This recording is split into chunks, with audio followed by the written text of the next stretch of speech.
back. You're watching Hard Copy, coming to you from our studios in Abuja. Former SGF Babachir Lawal is our guest tonight. Following his ouster from office, Babachir Lawal was famously quoted to have asked, "Who's the presidency?" when asked for his reaction by journalists. In the second part, I asked him if he wasn't being disrespectful.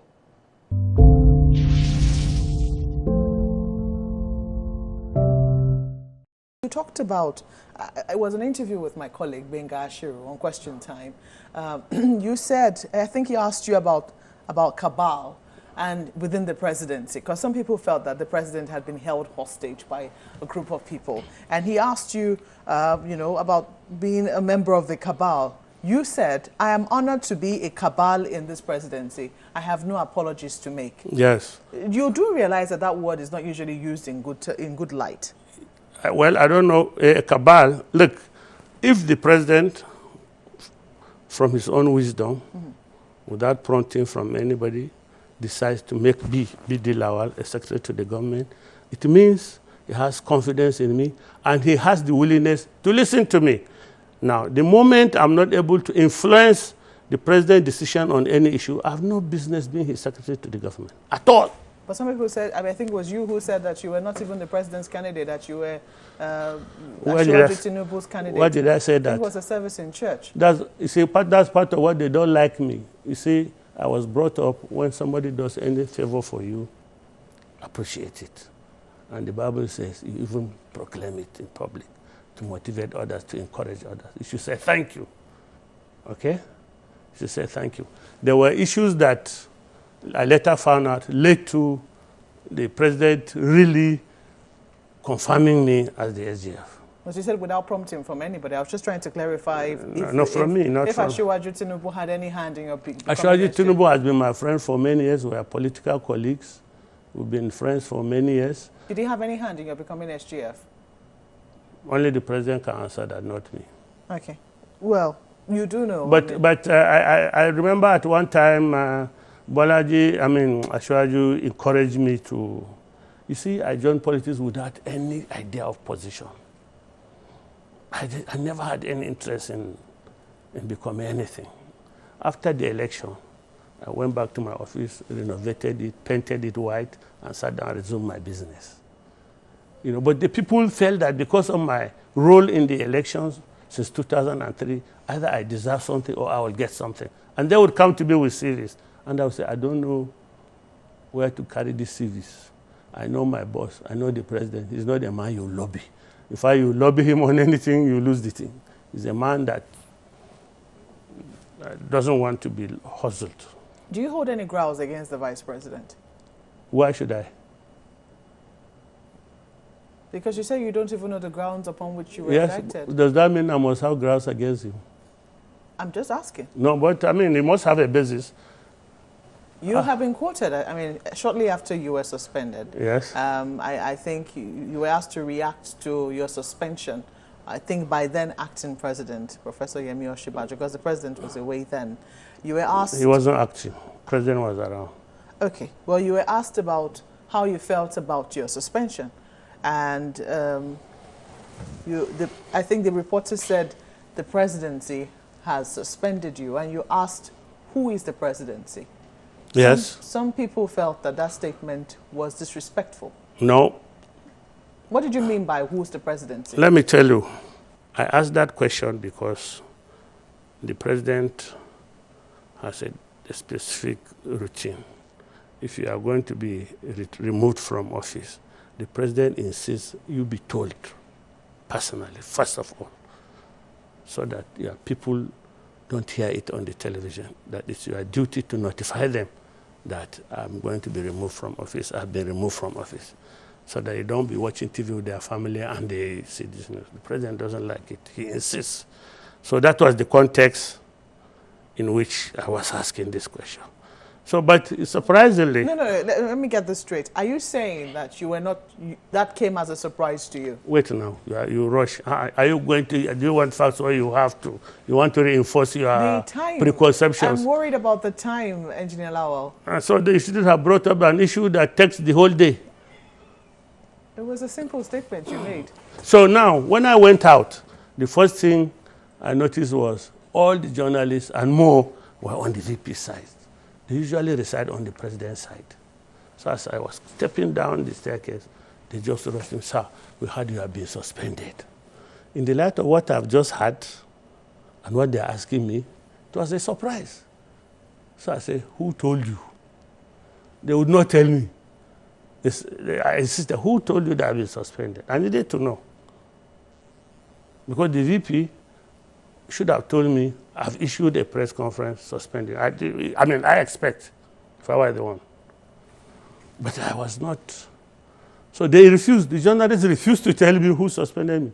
So one of them later said, "There's a press release." By who? They said, "The presidency." That is crap. Because you see, the presidency is a whole conglomeration of so many parastatals, so many things. And I'm the secretary. So in effect, I'm the secretary of the presidency. Because almost everything that is not in the ministries is said to be in the presidency. And that's how Compine reports to the SGF, because it is in the presidency. So who is the presidency?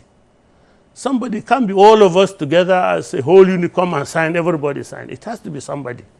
But they were not ready to tell me who that person was. Who did you think it was? I said they were not ready to tell me. Yes, but you just alleged that the vice president ought to have told you. He ought to have told me. I expected. So you think he was the one who I wouldn't know. Suspended you? I wouldn't know. That is for the... See, as I told you, if I had wanted to find out, I would find out. I mean, as the secretary to the government, what you say, I'm a Christian, I say, let's sleep in those. I don't want to go out with the bitterness that will, in any case, affect my salvation. Forgiveness is a cardinal principle of Christianity. Yeah, but when you look at the fact that your reputation is at stake. Forget reputation. You're not worried about your reputation? Let me tell you. If, as I tell you now, as a Christian believer, this has two effects. God does things like this for possible two outcomes.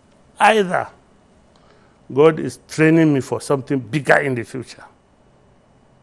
Without this training or without this incident, I probably will not merit or earn that thing. Second, either that or God is removing me from an impending disaster. That's how you're looking at it? That's how I see it. So but the Bible teaches in all things God works for the good of those who believe in it. I don't know whether you are Christian. But really. Even the Bible says that, you know, a good name is better than riches. Yes. And you're not worried that your good name is being soiled if indeed you did not do any of these things? No, because, you see, I didn't do any of these things. I did not. It's a persecution. I didn't do any of these things at all. How come you're not suing anybody? You're not fighting anybody. You're not saying my now name, what has happened my to reputation. Me? You know is what? At stake here. Let me tell you. I wouldn't take this. I don't know your own worldview, but everywhere I've been to, I see people understand the fact I was just witch hunted. When I was coming here, as soon as I was almost mobbed by the vendors at the secretariat. You are the best SGF, don't worry, God is with you, God will punish them. These are things I hear. Last week I was on my way to my village in Yola, and one older man just walked to me and said, "Young man, God has blessed you, you are a blessed man. Look, everybody is struggling to shake hands with you. You are a good man." That's enough for me. That means Nigerians, whatever the motives of those who did this, Nigerians know that I'm innocent. I'm just being victimized. That is enough for me. Yeah, but how do you feel that, you know, I remember it was on a sister program as well. It was Mr. Keyamo, who is now the spokesperson of the president's campaign, you know, who was being questioned as to corruption even within the president's inner circle. And your name came up. Yes, and he said I was corrupt? He wouldn't say that. Why not? He said, I mean, I think you had attended the birthday party of Asiwaju Bola Ahmed Tinubu, and some people even pointed at the fact that you're still very close to be party chieftains, in spite of all that So has happened, that you haven't cleared your name yet. So how do you feel when you see your name brought up as an example of people who are corrupt within the presidency? Those who say it, Buhari? I just see them as nincompoops. People without conscience, without a soul. People who are motivated by worldly things and do not have single conscience when they hurt an innocent man. It's God. I mean, it's not for me to judge them, but I mean, I smile, I move on. My Christian beliefs has equipped me not to worry at all, waiting for the good outcome that I know God is working out. I don't care. So are you sad? Are you worried? Are you upset with the Senate, for instance? And all that happened transpired between your office. There was a very big row between your office and that of the Senate. Now I'm free. Now I can say anything I like about Senate, isn't it? I have nothing to lose. They can't call me. They can't get me sacked. They can't do. So if you know, as soon as I left the office, when I go home, I felt light. I mean, I felt like I was going to fly. All the encumbrances of office, when I want to do something, they say, remember your SGFO. I pipe down. I guess my wish. I want to say something. And they say, no, you have to be SGF. Don't talk like that. You're SGF. Now I don't have. I'm a free man like a dove. I fly wherever I want, wherever God takes me.